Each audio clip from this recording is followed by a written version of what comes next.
जय श्री राधे कृष्णा। आज कार्तिक मास शुक्ल पक्ष की चतुर्थी तिथि है। आज से ही छठ महापर्व की शुरुआत नहाय खाए से प्रारंभ हो रही है।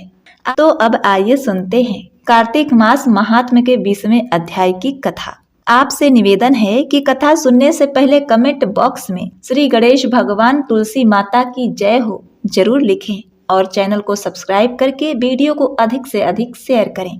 श्री कृष्ण भगवान और गणेश जी आपकी सभी मनोकामनाएं पूर्ण करें। सबसे पहले सुनते हैं प्रथम पूज्य श्री गणेश जी की कहानी। एक समय की बात है, एक गांव में एक भाई और बहन रहा करते थे। बहन का नियम था कि वह भाई का मुंह देखकर ही खाना खाती थी। रोज उठती, घर का जल्दी जल्दी काम करती और भाई का मुख देखने जाती। रास्ते में खेजड़ी के झाड़ के नीचे विनायक जी महाराज की मूर्ति तुलसी माता हरी भरी थी। पथवारी दही दूध में हिटकोले ले रही थी। ऊपर सूरज भगवान तप रहे थे। वह भाई का मुंह देखने जाती और कहती, हे भगवान, मुझे अमर सुहाग और अमर पीहर देना। और आगे रास्ते में जाते जाते उसके पैर में कांटे चुभते। घर गई तो भाई का मुंह देखा और भाभी ने बैठने के लिए कहा। भाभी बोली, ननद जी, आपके पैर में ये क्या हो गया है? ननद बोली, रास्ते में झाड़ के कांटे चुभ गए हैं। ऐसा कहकर वो वापस अपने घर आ गई। भाभी पति को कहने लगी कि रास्ता साफ करवाओ, आपकी बहन के पैर में कांटे चुभते हैं। भाई ने कुल्हाड़ी लेकर रास्ता साफ कर दिया। सारे झाड़ साफ करके तोड़ दिए, जिसमें विनायक जी महाराज पथवारी माता का स्थान उठा दिया। इससे भगवान रुष्ट हो गए और उसे वहीं सोता रख दिया। पत्नी रोने लगी और सब लोग उसकी अंतिम क्रियाक्रम करने के लिए तैयारी करने लगे। तो पत्नी बोली, रुक जाओ, अभी मेरी ननद अपने भाई का मुंह देखने आएगी। उसका नियम है कि उसके बिना वो खाना नहीं खाती। लोग बोले, आज तो मुंह देख लेगी, कल से किसे देखेगी? कुछ बुजुर्ग आदमी कहने लगे, थोड़ी देर और ठहर जाओ, क्या बिगड़ता है? बहन रोज की तरह भाई का मुंह देखने निकली तो देखा कि सारा रास्ता साफ किया हुआ है। तो उसने वापस खेजड़ी की डाली लगाई, 7 कवर लेकर पथवारी माता बिठाई और तुलसी माता को रोपी। पैर पकड़कर सबको बोली कि हे भगवान, मुझे अमर सुहाग देना, अमर पीहर का वास देना। इतना कहकर वह आगे चली। भगवान विचार करने लगे कि इसकी सुनी नहीं तो अपने को कौन मानेगा, कोई नहीं पूछेगा। तब भगवान ने उसे आवाज दी, बेटी, वापस आकर खिचड़ी के 7 पत्तियां ले जाकर तेरे भाई के कच्चे दूध में घोलकर छींटे देना, वो उठकर बैठ जाएगा। बहन ने सुना तो पीछे मुड़कर देखा पर वहां कोई नहीं था। पर उसने सोचा, जैसा सुना है वैसा कर देती हूँ। 7 पत्तियां लेकर वह भाई के घर आई तो देखा भाभी रो रही है, लोग बैठे हैं, भाई की लाश सामने रखी है। वो घर में गई और दूध की कटोरी लाई, उसमें पत्तियां घोली और भाई के शरीर पर अमृत की छींटे दिए। भाई उठकर बैठ गया और बहन से बोला, बहन, बहुत गहरी नींद आई है। बहन बोली कि ऐसी नींद दुश्मन को भी ना आवे भैया, तुमको रास्ता साफ करने को किसने कहा? भाई बोला कि तेरी भाभी ने कहा। तो बहन बोली कि भाई, तूने रास्ता तो साफ कर दिया पर वहां से भगवान का स्थान भी उठा दिया। मैं जब आई हूं तो उन्हें वापस ऊंचे स्थान पर बैठा कर आई हूं। हे गणेश जी महाराज, जैसे आपने उस बहन की सुनी वैसी आपकी कहानी सुनने वाले, हुंकारा भरने वाले सभी को सुनना। सभी को अमर सुहाग देना, सभी को अमर पीहर का वास देना। अब आइए सुनते हैं मंगल करने वाले मंगल देव की कथा। कुंडलपुर नामक एक नगर था जिसमें नंदा नामक एक ब्राह्मण रहा करता था। भगवान की कृपा से उसके पास सब कुछ था, फिर भी वह दुखी था। इसका कारण यह था कि ब्राह्मण की स्त्री सुगंधा की कोई संतान न थी। सुगंधा पतिव्रता थी, भक्ति पूर्वक श्री हनुमान जी की आराधना करती थी। मंगलवार के दिन व्रत के अंत में भोजन बनाकर हनुमान जी का भोग लगाने के बाद भोजन करती थी। एक बार मंगलवार के दिन कार्य की अधिकता के कारण हनुमान जी को भोग नहीं लगा सकी। इस पर उसे बहुत ही दुख हुआ। उसने कुछ भी नहीं खाया और अपने मन में प्रण किया कि अब तो अगले मंगलवार को ही हनुमान जी को भोग लगाकर अन्न जल ग्रहण करूंगी। सुगंधा प्रतिदिन भोजन बनाती, श्रद्धापूर्वक पति को खिलाती, परंतु स्वयं भोजन नहीं करती थी और मन ही मन श्री हनुमान जी की आराधना करती थी। इसी प्रकार 6 दिन गुजर गए और ब्राह्मणी सुगंधा अपने प्रतिज्ञा के अनुसार भूखी प्यासी निराहार ही रही। अगले मंगलवार को सुनंदा प्रातःकालीन बेहोश होकर गिर पड़ी। ब्राह्मणी सुनंदा की इस असीम भक्ति के प्रभाव से हनुमान जी बहुत ही प्रसन्न हुए और प्रकट होकर बोले, सुनंदा, मैं तेरी भक्ति से बड़ी ही प्रसन्न हूँ, अब तू वर मांग। सुनंदा अपने आराध्य देव श्री हनुमान जी को देखकर आनंद की अधिकता से विह्वल हो गई और श्री हनुमान जी के चरणों में गिरकर बोली, हे प्रभु, मेरी कोई संतान नहीं है, कृपा करके मुझे संतान प्राप्ति का वरदान दे, आपकी अति कृपा होगी। श्री महावीर जी बोले, तेरी इच्छा पूर्ण होगी, तेरी एक कन्या उत्पन्न होगी, उसके अष्टांग प्रतिदिन सोना दिया करेंगे। इस प्रकार कह हनुमान जी अंतर ध्यान हो गए। सुनंदा ब्राह्मणी बहुत ही हर्षित हुई और सभी समाचार अपने पति से कहा। पुत्री होगी यह सुनकर उसे दुख हुआ, परंतु सोना मिलने की बात सुनी तो बहुत ही प्रसन्न हुआ। हनुमान जी की कृपा से वह गर्भवती हुई और 10वें महीने उसे बहुत ही सुंदर पुत्री प्राप्त हुई। वह अपने पिता के घर में उसी तरह से बढ़ने लगी जिस प्रकार शुक्ल पक्ष का चंद्रमा बढ़ता है। नंदा ब्राह्मण ने उस बालिका का नामकरण संस्कार कराया। उसके कुल पुरोहित ने उसका नाम रत्नावली रखा, क्योंकि वह कन्या रत्न प्रदान करती थी। रत्नावली के अष्टांग प्रतिदिन सोना दिया करते थे। उस सोने से नंदा ब्राह्मण बहुत ही धनवान हो गया। अब नंदा बहुत ही अभिमान करने लगा। समय बीतता रहा और रत्नावली बड़ी होती गई। एक दिन जब नंदा ब्राह्मण प्रसन्नचित्त था, तब सुनंदा ने अपने पति से कहा कि मेरी पुत्री रत्नावली विवाह के योग्य हो गई है, अतः आप कोई सुंदर तथा योग्य वर देखकर उसका विवाह करा दें। यह सुनकर नंदा ने कहा कि अपनी पुत्री रत्नावली बहुत ही छोटी है। तब उसकी पत्नी ने कहा, हे स्वामी, शास्त्रों की आज्ञा है कि कन्या 8वें वर्ष में गौरी, 9वें वर्ष में रोहिणी, 10वें वर्ष में कन्या रजस्वला हो जाती है। गौरी के दान से पाताल लोक की प्राप्ति होती है और रोहिणी के दान से बैकुंठ लोक की प्राप्ति होती है, इंद्रलोक में सुख की प्राप्ति होती है, और यदि रजस्वला का दान किया गया तो घोर नरक की प्राप्ति होती है। इस पर वह बोला, अभी तो रत्नावली मात्र 10 वर्ष की है और मैंने तो 16 साल की कन्याओं तक का विवाह कराया है, अभी जल्दी क्या है। तब सुनंदा बोली, आपको लोग अधिक शास्त्रों का ज्ञाता कहते हैं। माता पिता और बड़ा भाई रजस्वला स्त्री को देखते हैं तो अवश्य ही नरकगामी होते हैं। तब ब्राह्मण बोला, अच्छी बात है, कल मैं अवश्य ही योग्य वर की तलाश में अपना दूत भेजूंगा। अब दूसरे दिन ब्राह्मण ने अपने दूत को बुलाया और आज्ञा दी कि जैसी सुंदर मेरी कन्या है, ऐसे ही सुंदर वर उसके लिए तलाश करो। दूत अपने स्वामी की आज्ञा पाकर निकल पड़ा। एक बहुत ही दूर नगर में गया। उसमें उसने एक सुंदर लड़के को देखा। वह लड़का एक ब्राह्मण परिवार का बहुत गुणवान पुत्र था। उसका नाम सोमेश्वर था। दूत ने इस सुंदर और गुणवान ब्राह्मण पुत्र के बारे में अपने स्वामी को पूर्ण विवरण दिया। ब्राह्मण नंदा को भी सोमेश्वर अच्छा लगा और शुभ मुहूर्त में विधि पूर्वक कन्यादान करके ब्राह्मण बड़ा ही संतुष्ट हुआ। परंतु ब्राह्मण के मन में तो लोभ समाया हुआ था। उसने कन्यादान तो कर दिया था, पर बहुत ही दुखी था। उसने विचार किया कि रत्नावली तो अब चली जाएगी और मुझे इससे जो सोना मिलता था वह अब नहीं मिलेगा। मेरे पास जो धन था तो उसके विवाह में खर्च कर दिया और जो शेष बचा है वह कुछ दिनों पश्चात समाप्त हो जाएगा। मैंने तो उसका विवाह करके बहुत बड़ी भूल कर दी। अब कोई ऐसा उपाय हो कि रत्नावली मेरे घर में ही रहे। इसी चिंता में उसका मस्तक फटा जा रहा था। उस रात उसे नींद नहीं आई। सारा रात बेचैनी से करवटें बदलते रहा। इस प्रकार उसने एक बहुत ही क्रूर निर्णय लिया। उसने विचार किया कि जब रत्नावली को लेकर उसका पति सोमेश्वर अपने घर के लिए जाएगा तो वह मार्ग में छिपकर सोमेश्वर का वध कर देगा और अपनी लड़की को अपने घर लाएगा, जिससे नियम रूप से उसे सोना मिलेगा। और समाज का कोई मनुष्य उसे दोष भी नहीं दे सकता। प्रातः काल हुआ। नंदा और सुनंदा अपने जमाई तथा लड़की को बहुत सारा धन देकर विदा किया। सोमेश्वर अपनी पत्नी रत्नावली को लेकर ससुराल से अपने घर की ओर चल दिया। ब्राह्मण नंदा मोह के वशीभूत होकर अपनी शुद्ध बुद्ध खो चुका था।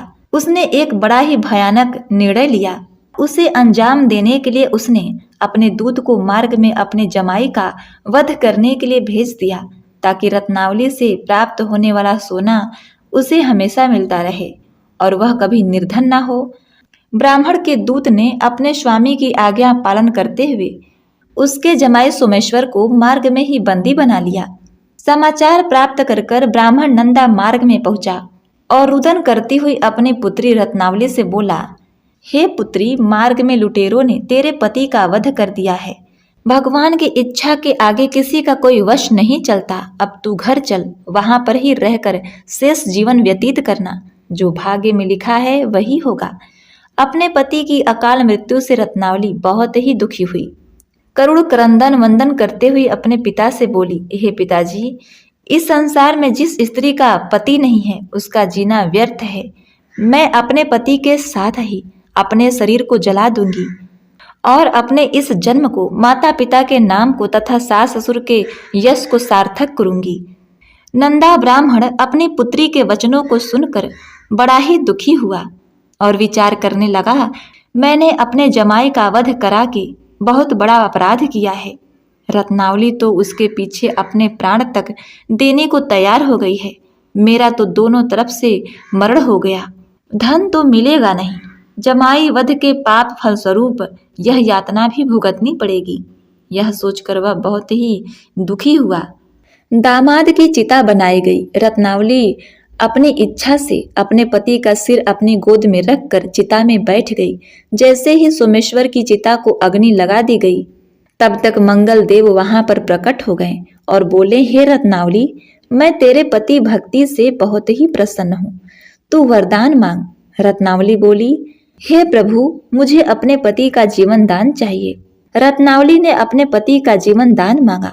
तब मंगल देव बोले, रत्नावली, तेरा पति अजर अमर है, यह महाविद्वान होगा। इसके अतिरिक्त तुझे जो इच्छा हो वह वर मांग।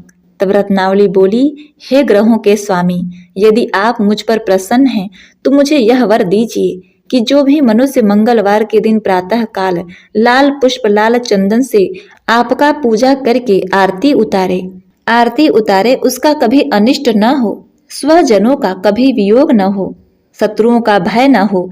जो स्त्री मंगलवार व्रत करे वह कभी भी विधवा न हो। मंगल देव तथास्तु कहकर अंतर ध्यान हो गए। तो बोलिए, मंगल देवता की जय हो। अब आइए सुनते हैं कार्तिक मास महात्म कथा का 20वां अध्याय। बड़े मनोयोग पूर्वक नारद जी से ये कथाएं महाराज पृथु सुन रहे थे। नवमी की कथा सुनने के बाद महाराज पृथु ने नारद जी से कहा, हे देवर्षि, भीष्म पंचक व्रत जो कि भगवान को अत्यंत ही प्रिय है, किस कारण प्रसिद्ध हुआ? मेरी यह जानने की इच्छा प्रबल है। नारद जी ने कहा, हे राजन, यह व्रत अनादिकाल से था, परंतु बीच में लुप्त हो गया था। दोबारा यह कब और कैसे प्रारंभ हुआ, इसकी कथा सुनो। द्वापर युग में भगवान श्री कृष्ण ने भीष्म पितामह को यह व्रत बतलाया था और उन्होंने ही सर्वप्रथम इसे किया था।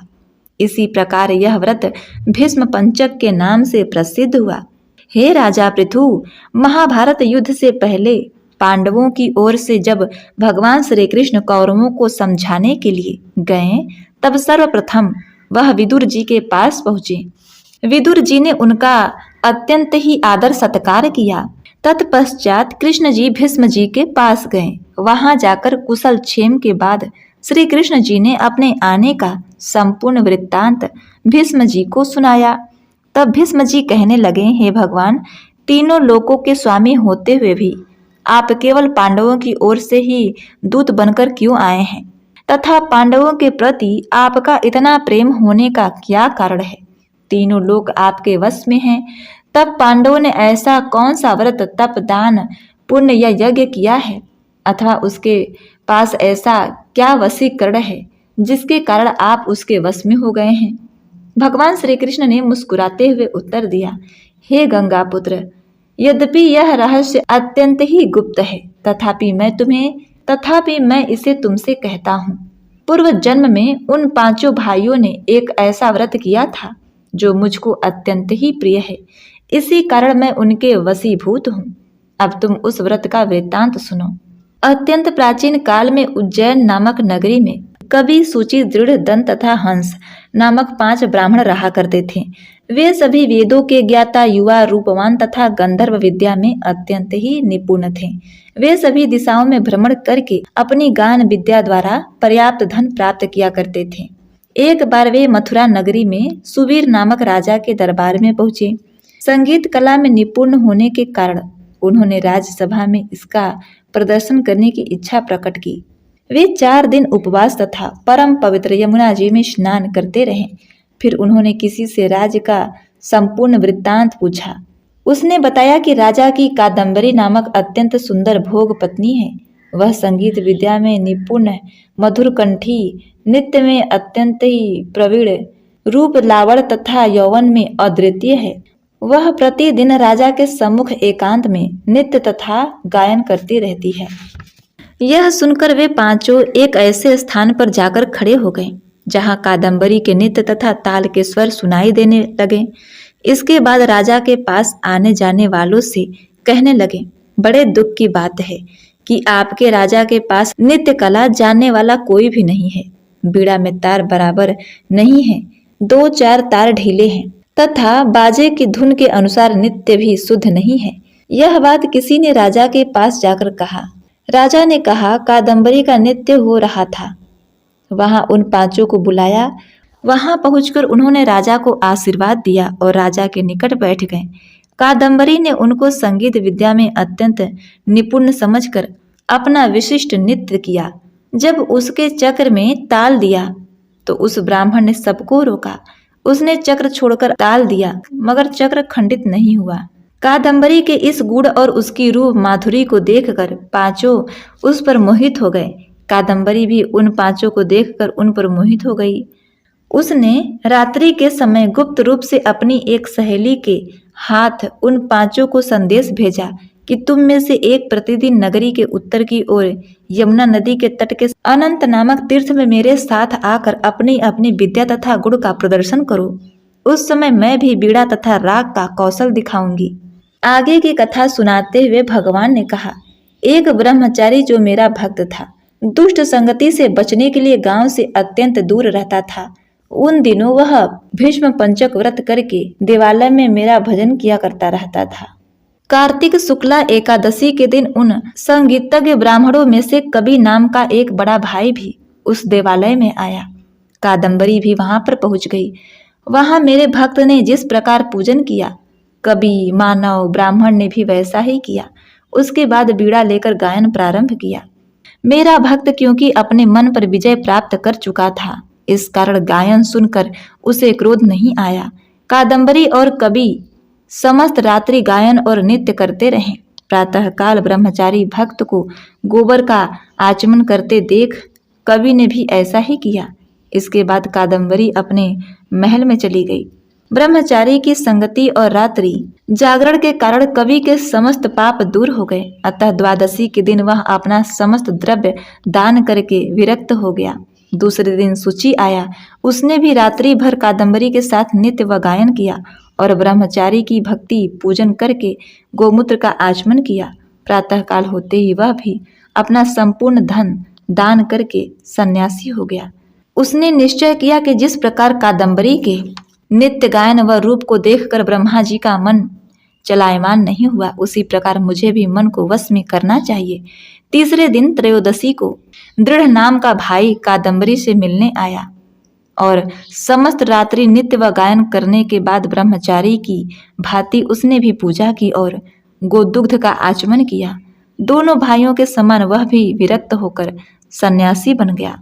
अगले दिन अर्थात चतुर्दशी को मंदिर में चौथा भाई दंत आया और पूर्व विधि बंधुओं के साथ कादम्बरी के साथ रात्रि भर नृत्य और गायन करके ब्रह्मचारी के बने घी का पालन करके मन शुद्ध हो जाने के कारण विरक्त हो गया। सबसे अंत में अर्थात पूर्णिमा को हंस नामक सबसे छोटे भाई ने आकर ब्रह्मचारी को प्रणाम किया और यमुना में स्नान करके आंवले के वृक्ष के नीचे श्राद्ध कर्म किया और बाद में अपने भाइयों के समान ही विरक्त हो गया। इस प्रकार पांचों भाइयों ने एक एक दिन यह व्रत किया। कथा समाप्त करते हुए भगवान श्री कृष्ण ने कहा, हे भीष्म, कार्तिक मास में हमारा पूजन व दान पुण्य करने से करोड़ों यज्ञों के समान फल प्राप्त होता है। उधर राजा ने नित्य प्रति रात्रि में कादम्बरी के मंदिर में जाने का समाचार पाकर उसे महल में बंद कर दिया, जिससे वह मंदिर न जा सकी। कार्तिक मास में हमारे सामने नित्य गायन करने के कारण वही कादम्बरी अगले जन्म में द्रौपदी हुई। हंस नाम वाला ब्राह्मण आंवले के वृक्ष के नीचे श्रद्धा आदि करने से युधिष्ठिर हुआ। एकादशी के जागरण के कारण कवि अर्जुन, सूची सहदेव, दंत नकुल तथा दृढ़ नाम वाला ब्राह्मण पराक्रमी भीम हुआ। हे भीष्म जी, वस्तुतः पूर्व जन्मों में पांडवों द्वारा किए गए इस व्रत के कारण ही मैं उनके वशीभूत हूँ। तो बोलिए, ओम नमो भगवते वासुदेवाय नमः। बहुत पहले समय की बात है। किसी गांव में एक बुढ़िया माई रहा करती थी। बुढ़िया माई का कार्तिक स्नान का नियम था। हर वर्ष कार्तिक का महीना आने पर कार्तिक का स्नान करती, गंगा जी के तट पर जाकर निवास करती और कार्तिक नहाती। जब एक बार कार्तिक का महीना आया तो वह कार्तिक नहाने को जाने लगी तो उनके बेटे ने अपनी पत्नी से कहा कि मेरी माँ कार्तिक नहाने जा रही है तो मेरी माँ के लिए 30 लड्डू बना दो और कुछ खाने का सामान भी बांध दो ताकि पूजा पाठ करके माँ कुछ खा पी लिया करे। अब बहू तो जल भुन गई। उसने सोचा, हाँ, अब बुढ़ापे में कार्तिक नहाएंगी। उसने गुस्से में 30 लड्डू बांध दिए।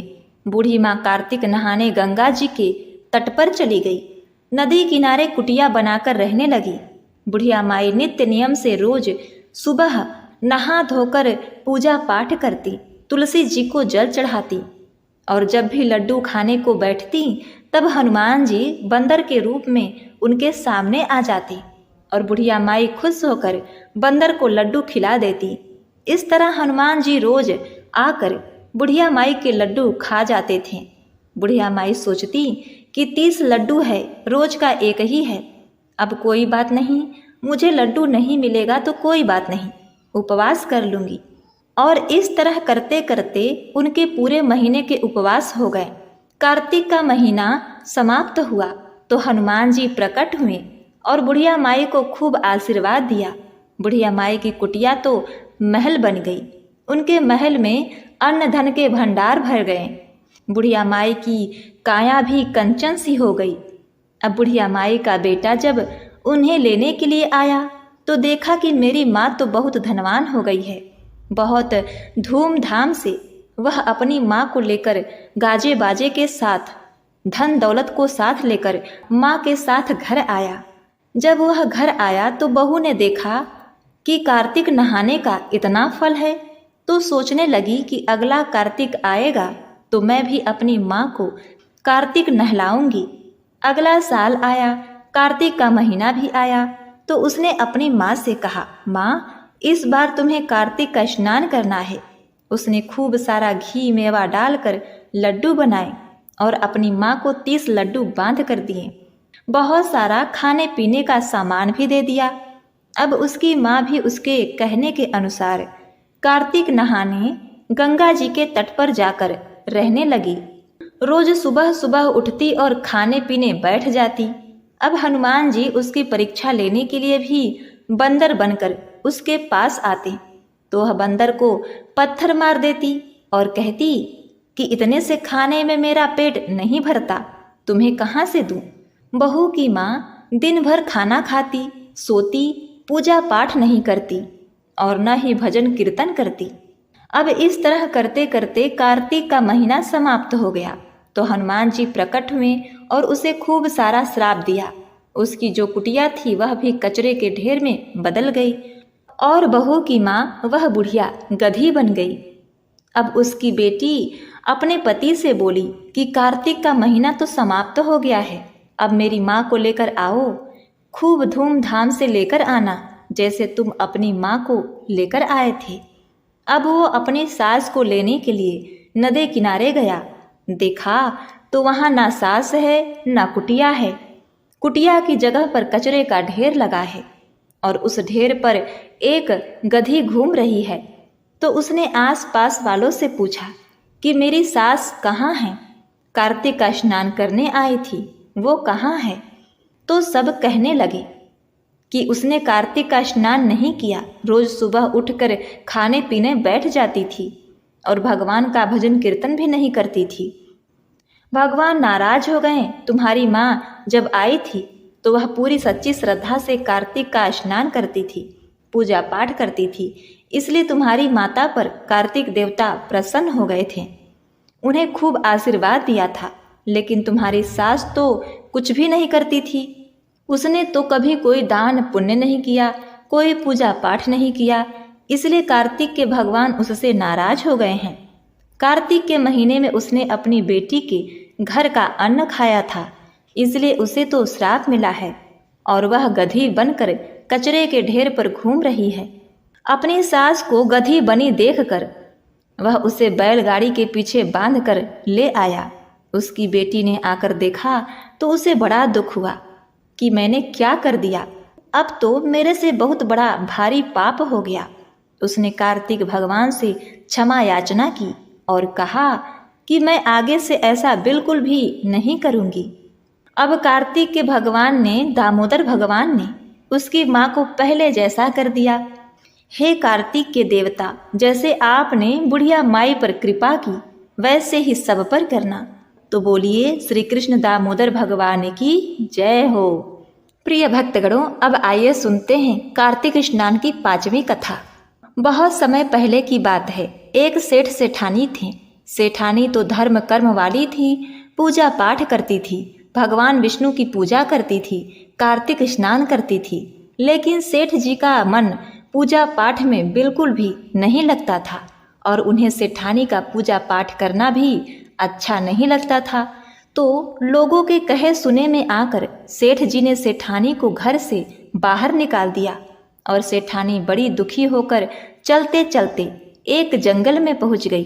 वहां उसने देखा कि 4 आदमी मिट्टी खोद रहे थे। तो सेठानी वहां पर जाकर बोली, भाई तुम मुझे भी नौकरी पर रख लो। तो उन्होंने दया करके सेठानी को नौकरी पर रख लिया। सेठानी भी मिट्टी खोदने लगी। मिट्टी खोदने से सेठानी के हाथों में छाले पड़ गए, क्योंकि सेठानी ने तो कभी अपने घर में कुछ भी काम नहीं किया था। उसने मिट्टी खोदी तो हाथों में छाले पड़ गए, सिर के बाल उड़ गए। तो वे आदमी कहने लगे, बहन तुम तो अच्छे घर की लगती हो, तुमसे यह काम नहीं होगा। तुम एक काम करो, हमारे घर का काम कर दिया करो। अब वे उसे अपने घर में ले गए। वे 4 आदमी रोज 4 मुट्ठी अनाज लाते थे और चारों मिलकर बैठकर खा लेते थे। अब सेठानी ने कहा, कल से तुम 8 मुट्ठी अनाज लेकर आना। अगले दिन जब वह काम करने आए तो उन्हें ज़्यादा पैसा मिला। वह 8 मुट्ठी अनाज लेकर गए। सेठानी ने खाना बनाकर भगवान विष्णु को भोग लगाया और सबको भोजन परोस दिया। तब सभी भाइयों ने कहा, बहन भोजन तो बहुत ही स्वादिष्ट है। सेठानी बोली कि भगवान का झूठा है, भगवान का प्रसाद है तो इसमें स्वाद तो होगा ही। उधर सेठ जी भूखों मरने लगे। उनका जो सब कारोबार था वह सब ठप पड़ गया। उनके कारोबार में मंदी आ गई। उनके घर में अब खाने को कुछ नहीं रहा। तो सब लोग कहने लगे, लगता है सेठ जी तो सेठानी के ही भाग का खाते थे। अब सेठ जी की बुद्धि सही हो गई। अब सेठ जी को बुद्धि आई। वह सेठानी को ढूंढने के लिए निकल पड़े। उन्हें खोजते खोजते उसी जंगल में आ गए। वहां पर उन्होंने 4 आदमियों को मिट्टी खोदते हुए देखा।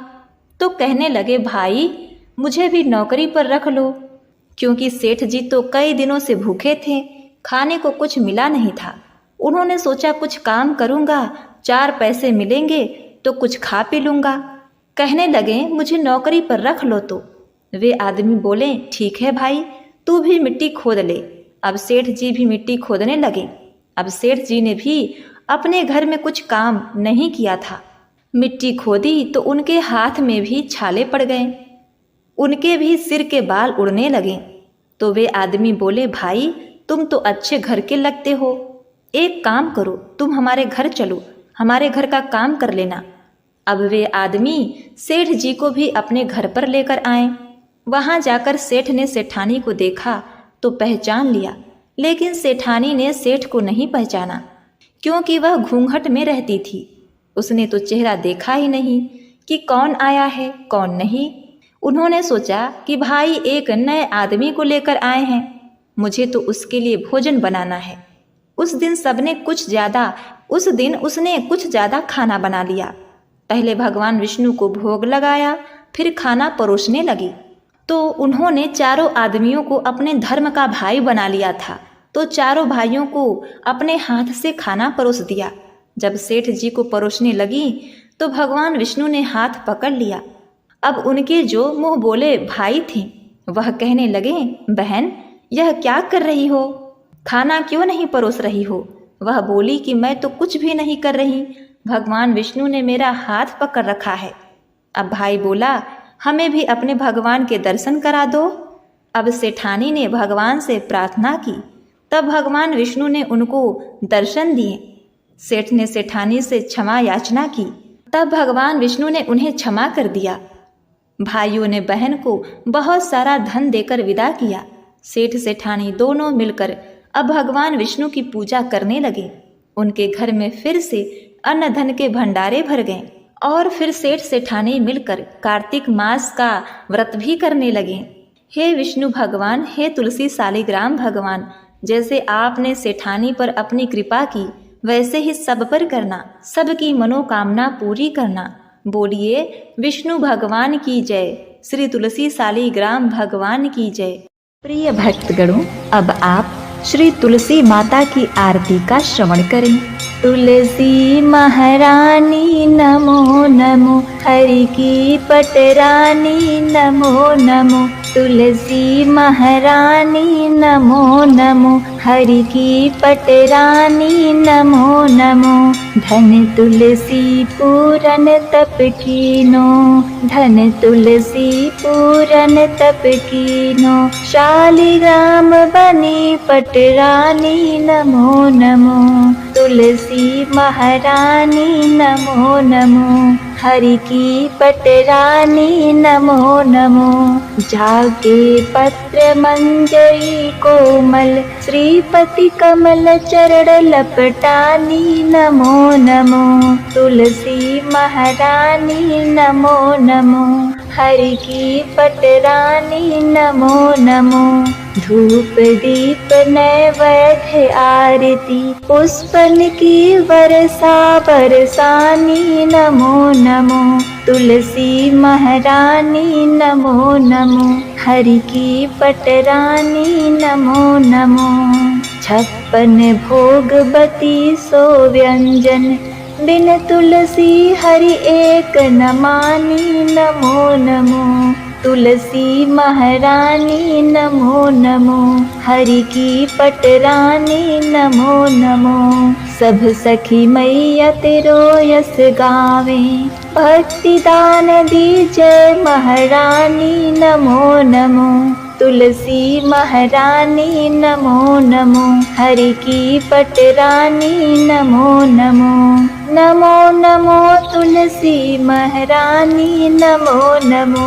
तुलसी महारानी नमो नमो, हरि की पटरानी नमो नमो। जय जय तुलसी माता, मैया जय तुलसी माता। सब जग की सुखदाता, सबकी वर माता। जय तुलसी माता। सब योगों से ऊपर, सब रोगों से ऊपर, रज से रक्ष करके सबकी भव त्राता। जय तुलसी माता।